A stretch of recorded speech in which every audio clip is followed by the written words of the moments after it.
Hi guys, welcome back to Shraddha gallery. मैं हूँ श्रद्धा। तो चलिए फ्रेंड, बहुत ही डिलीशियस और प्लीज़ आज की रेसिपी को पूरा देखिए, लाइक ज़रूर करिए। तो चलिए रेसिपी बनाना स्टार्ट करते हैं।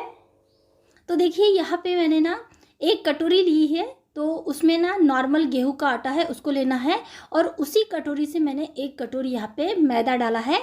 आप चाहे तो मैदे से भी बना सकते हैं या फिर आप गेहूं के आटे से भी बना सकते हैं। थोड़ा सा हम हल्का सा नमक डाल देंगे और थोड़ी सी मैंने यहाँ पे हल्दी डाला है और 2 से 3 चम्मच मैं यहाँ पे नॉर्मल कुकिंग ऑयल है उसको डाला है। तो सबसे पहले हम हाथों से ही मसल कर अच्छे से सब कुछ मिला लेंगे और फिर थोड़ा थोड़ा इसमें हम वाटर ऐड करेंगे और वाटर ऐड कर कर एक ऐसा डो रेडी करेंगे।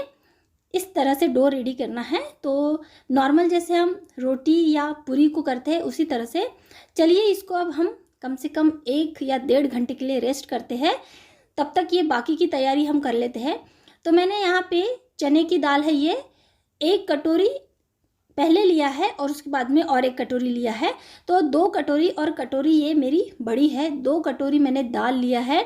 अब सबसे पहले तो इसको ना आपको बहुत अच्छी तरह से इसको दाल को ना कम से कम 3 या 4 बार मैंने अच्छे से धो लिया है और उसका सारा जो पानी है ना उसको बाहर ऐसा फेंक दिया है।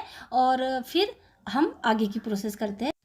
तो देखिए इस तरह से हमने साफ़ सुथरी दाल धो के ला लिए यहाँ पे। अब हम इसमें कम से कम 5 कटोरी हम इसमें पानी डालेंगे, क्योंकि जब दाल अच्छे से भीग जाती है तो वो थोड़ी फूल भी जाती है, सारा पानी ऑब्जर्व कर लेती है। और ये सारा जो दाल और ये पानी है हम डायरेक्ट फिर कुकर में डालेंगे, इसलिए मैंने गिन कर अच्छे से माप कर ये पानी यहाँ पे डाला है।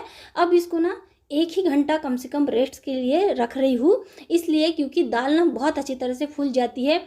इससे क्या होता है, हमारी गैस की भी बचत होती है और हमारा टाइम भी सेविंग होता है।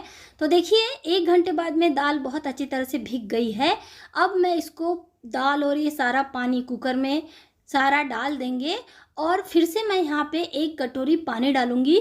दाल के ऊपर बस थोड़ा सा पानी चाहिए, बस उससे ज़्यादा नहीं।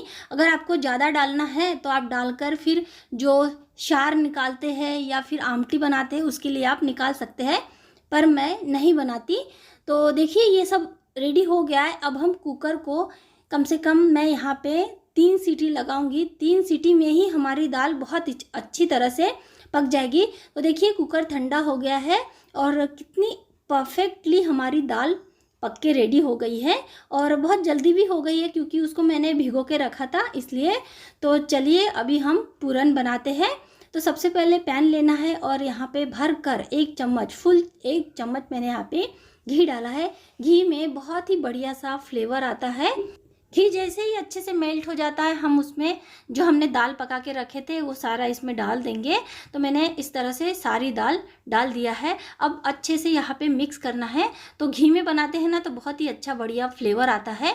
तो अभी देखिए मैंने हाई फ्लेम पर कम से कम पहले 5 मिनट दाल को अच्छे से पकाया है। अब मैं यहाँ उसी कटोरी से कम 3 कटोरी शुगर ऐड करूँगी। और ये जो पूरन पोड़ी है ये ना मीठी ही अच्छी लगती है, तो इसलिए मैंने यहाँ पे शुगर ऐड किया है। और जैसे हम यहाँ पे शुगर डालेंगे तो दाल है ना थोड़ी और पतली हो जाती है, तो कोई घबराने की ज़रूरत नहीं है। यहाँ पे जैसे जैसे हम दाल को अच्छे से पकाएंगे वैसे वैसे वो फिर से गाढ़ी हो जाती है। देखिए 7-8 मिनट हो गए हैं, बहुत अच्छी तरह से दाल पक गई है।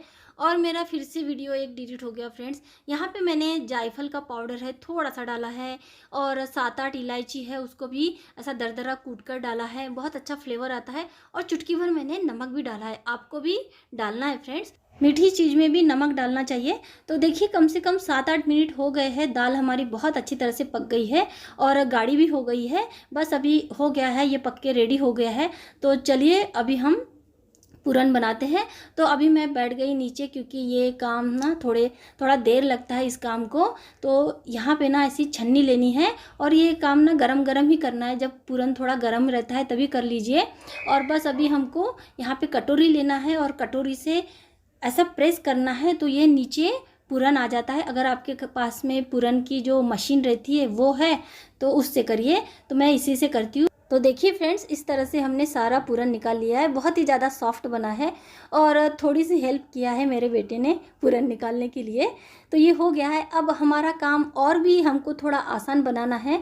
तो हम क्या करेंगे, इसके ना ऐसे छोटे छोटे बॉल्स बना लीजिए। तो उससे क्या होता है, जब हम पूरन पोड़ी बनाते हैं तो आसानी से यानी हमारा काम फटाफट हो जाता है। तो इसी तरह से मैंने सारे बॉल्स बना लिए हैं। और ये पूरन ना बच्चों को ऐसा ही बहुत ही अच्छा लगता है, जैसे ये बोलेंगे कि ये लड्डू है करके। तो इस तरह से मैंने बॉल बना लिए है और थोड़ा सा पूरन रखा है। मैं नेक्स्ट डे उसकी पूरन पोड़ी बनाऊंगी।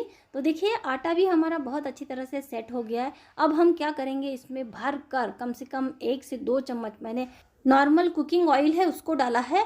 और मसलते हुए हमको फिर से मैं इसको 5 मिनट बहुत अच्छी तरह से मसल कर इतना चिकना बनाऊंगी, इतना सॉफ्ट बनाऊंगी और ऐसा फ्लेक्सिबल बनाएंगे हम इसको कि जब हम बहुत सारा पूरन भरेंगे तो हमारी जो रोटी है ना, पूरन पोड़ी है, वो फटेगी नहीं। तो इस तरह से आपको देखिए कितना अच्छी तरह से ये सॉफ्ट हो गया है और इस तरह से मैं चिकना उसको कर रही हूँ। थोड़ी मेहनत तो लगेगी फ्रेंड्स, क्योंकि अच्छी रेसिपी के लिए बहुत ही ज़्यादा मेहनत करनी पड़ती है। और देखिए कितनी अच्छी तरह से आटा सेट हो गया है। इतना चिकना और इतना सॉफ्ट आटा हमको लगाना। तो ये भी एक टिप्स है, इस तरह से आटा बनाएंगे तो आपकी भी पूरन पोड़ी गुब्बारे जैसी फूलेगी। तो चलिए अभी इसके मैं सारे बॉल्स बना दूंगी और फिर ये देखिए बॉल्स रेडी हो गए हैं और हमारा सब कुछ सामान यहाँ पे सेट हो गया है। तो चलिए अभी पूरन पोड़ी बनाते हैं। तो आपको देखिए इस तरह से करना है, ऐसा कटोरी का शेप लेना है और एक पूरन का बॉल उठा लीजिए और उसमें ऐसा दबा दबा के प्रेस कर भर लीजिए, जैसे हम आलू की स्टफिंग भरते हैं आलू के पराठे के लिए, उसी तरह से। और उसके ऊपर का जो एक्स्ट्रा पोर्शन है उसको निकाल लीजिए, वो बाद में यूज़ होता है।